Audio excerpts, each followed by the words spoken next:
আসসালামু আলাইকুম ওয়া রাহমাতুল্লাহি তাআলা ওয়া বারাকাতুহু। দেশ এবং দেশের বাহিরের সমস্ত মুমিন মুসলমান ভাইরা আমার আন্তরিক শুভেচ্ছা গ্রহণ করুন। অনেকে আমাকে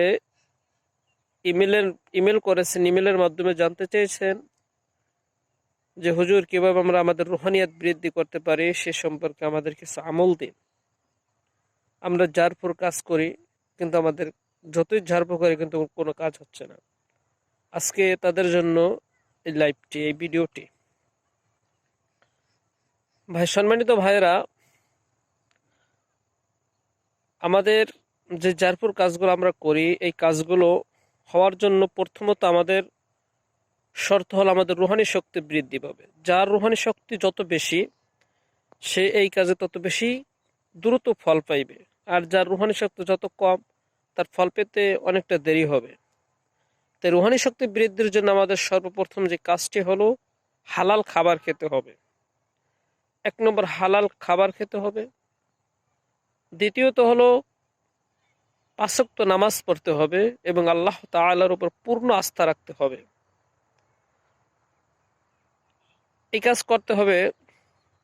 তারপর যারা আমরা রুহানি শক্তি বৃদ্ধি করতে চাই, যারা এই তদবিরের কাজগুলো করি, ঝাড়ফুঁক কাজ করি, তাদের রুহানি শক্তি বৃদ্ধির জন্য ইশার নামাজের পরে কিবলামুখী হয়ে রাসূলুল্লাহ সাল্লাল্লাহু আলাইহি ওয়াসাল্লামের উপরে বিজোড় সংখ্যা দুরূদ শরীফ পড়বেন। বিজোড় সংখ্যা দুরূদ শরীফ পড়ার পরে সূরাতুল ফাতিহা পড়বেন। আউযু বিল্লাহি মিনাশ শাইতানির রাজীম, বিসমিল্লাহির রহমানির রহিম।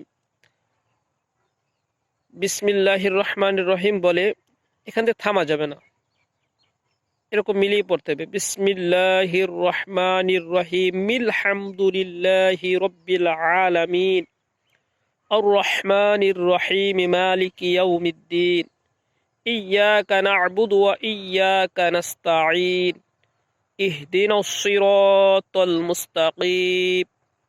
এই ইহদিনাস সিরাতাল মুস্তাকিম এই নামটা শুধু বারবার জপতে থাকবে আর আল্লাহ তাআলার নিকট নিজেকে একেবারে আত্মসমর্পণ করে দিতে, আল্লাহ আপনি আমাকে সহজ সরল পথে পরিচালিত করুন।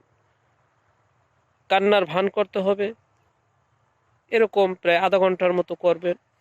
যদি 1 ঘন্টা পারেন আরো ভালো, সর্বনিম্ন আধা ঘন্টার মতো করে তারপর ইহদিনাস সিরাতাল মুস্তাকিম, সিরাতাল্লাযীনা আন'আমতা আলাইহিম গায়রিল মাগদুবি আলাইহিম ওয়ালাদ-দাল্লিন বলে শেষ করে আল্লাহ তাআলার নিকট ক্রোধন করবেন, কান্নাকাটি করবেন, আল্লাহর নিকট দোয়া করবেন। ইনশাআল্লাহ আল্লাহ তাআলা দোয়া কবুল করেন। এভাবে একাধারে 40 দিন যদি করেন এই আমলটি, 41 দিন যদি এই আমলটি করেন, তবে আল্লাহর রহমতে আশা করা যায় আল্লাহ পাক রব্বুল আলামিন আপনার রুহানি শক্তি বৃদ্ধি করে দেবে এবং আপনি যেথায় যে কাজ করবেন কাজে সফলতা করবেন।